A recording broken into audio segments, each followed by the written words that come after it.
श्री कृष्ण के वाहन गरुड़ देव, इन्हें घमंड हो गया था कि इनके जितना तीव्र गति से कोई नहीं उड़ सकता। श्री कृष्ण के अस्त्र सुदर्शन चक्र, इन्हें घमंड हो गया था कि इनके जितना शक्तिशाली ना तो कोई अस्त्र है ना कोई शस्त्र, और इन्हें कोई परास्त नहीं कर सकता। श्री कृष्ण की दूसरी पत्नी सत्यभामा, सत्यभामा खुद को श्री कृष्ण की सबसे सुंदर और सर्वश्रेष्ठ पत्नी समझती थी। तब श्री कृष्ण एक लीला रचते हैं। गरुड़ से कहते हैं कि जाओ और हनुमान जी जहां कहीं भी हों उनसे जाकर कहो कि भगवान राम ने आपको याद किया है और उन्हें साथ में ले खड़ाओ।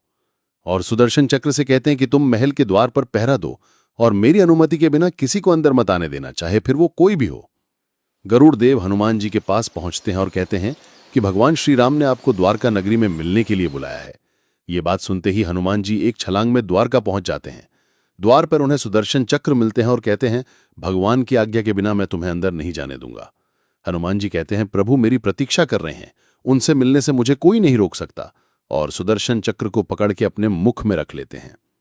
हनुमान जी को देखते ही कृष्ण हनुमान जी को राम अवतार में दर्शन देते हैं। सत्यभामा को देखकर हनुमान जी कहते हैं, प्रभु ये दासी कौन है और सीता माता कहाँ है?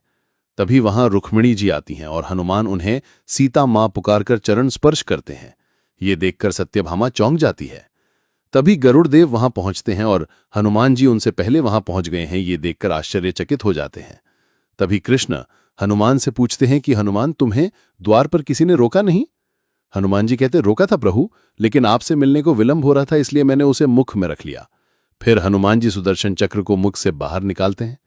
श्री कृष्ण की इस लीला से इन सब का घमंड चूर चूर हो जाता है। बोलो हरे कृष्ण हरे राम फॉलो करिए।